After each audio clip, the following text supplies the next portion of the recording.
Hi friends, இன்றைக்கி நம்ம பார்க்க போகிற ரெசிபி வந்து ஜிலேபி தான் பார்க்க போகிறோம். ஒரு ஸ்வீட் ரெசிபி தான் பார்க்க போகிறோம். அதுக்கு வந்து நான் வந்து ஒரு 2 கப்பு சுகர் வந்து எடுத்து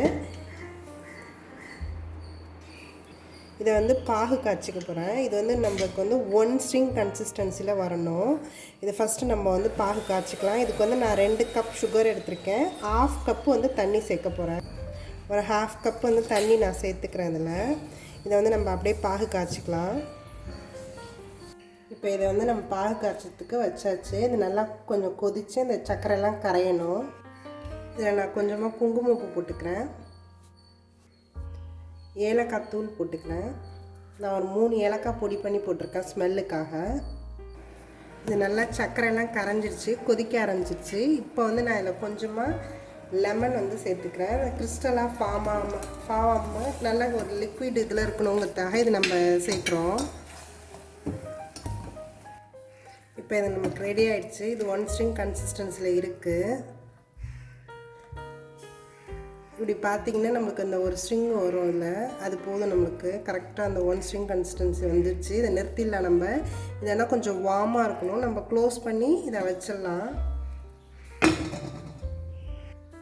இந்த ஜிலேபி பண்ணுறதுக்கு நம்ம ஃபஸ்ட்டு வந்து மைதா மாவு, நான் இந்த கப்பால் 2 கப் எடுத்துக்கிறேன். 2 ஸ்பூன் வந்து கார்ன்ஃப்ளவர் மாவு சேர்த்துக்கிறேன். இதில் நான் இப்போ வந்து கலர் பவுடர் ஆட் பண்ணிக்கிறேன். நான் 2 ஸ்பூன் கர்டு வந்து இதில் ஆட் பண்ணிக்கிறேன்.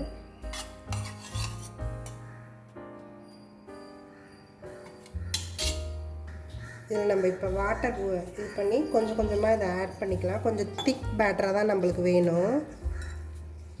இதை வந்து நம்ம லம்ஸ்லாம் இல்லாமல் நல்லா மிக்ஸ் பண்ணிக்கணும். இது ஒரு நல்ல திக் பேட்டராக ஆக்குற அளவுக்கு நம்ம இதை இது பண்ணிக்கலாம், அடித்து எடுத்துக்கலாம்.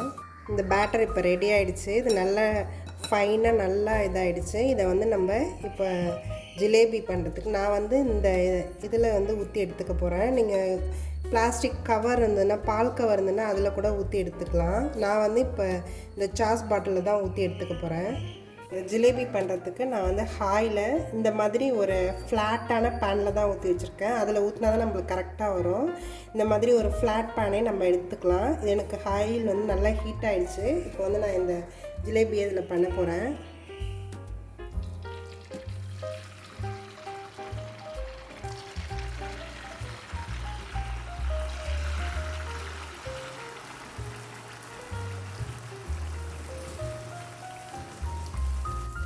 இப்போ இதை நம்ம அடுத்த சைடு திருப்பி போட்டுக்கலாம்.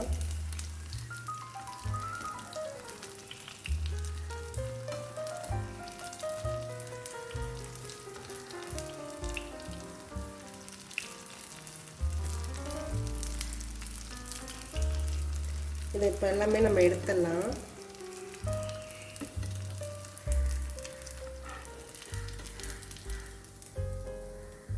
இந்த ஜீராவில் வந்து நம்ம இதை அப்படியே போட்டு ஒரு 5 மினிட்ஸ் இது வந்து இதில் இருந்தால் போதும்.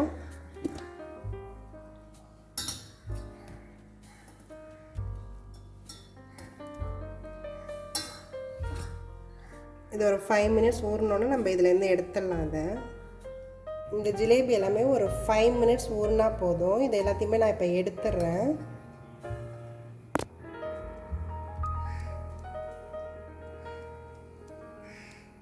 இந்த ஜிலேபியை நீங்களும் ட்ரை பண்ணி பாருங்கள். இது நல்ல ஸ்வீட்டாக நல்லா ஒரு மாதிரி க்ரன்ச்சியாக, இந்த சோள மாவு போட்டிருக்கறதுனால நம்மளுக்கு கொஞ்சம் க்ரன்ச்சியாக இருக்கும், நல்லாயிருக்கும். இது ஆனால் ஒரு நாள் தான் யூஸ் பண்ணணும். ஏன்னா நம்ம தயிர் சேர்த்துருக்கறதுனால இது இன்றைக்கே இதை நம்ம கன்சூம் பண்ணால் கரெக்டாக இருக்கும். நாளைக்குன்னா கொஞ்சம் புளிச்ச மாதிரி ஆகிடும். இதை நீங்களும் ட்ரை பண்ணி பார்த்துட்டு எப்படி இருக்குன்னு சொல்லுங்கள். தேங்க்யூ ஃபார் வாட்சிங். என்னோடய வீடியோஸ் எல்லாத்தையும் பாருங்கள். உங்களுக்கு பிடிச்சிருந்தா எங்கள் சேனலை சப்ஸ்கிரைப் பண்ணுங்கள்.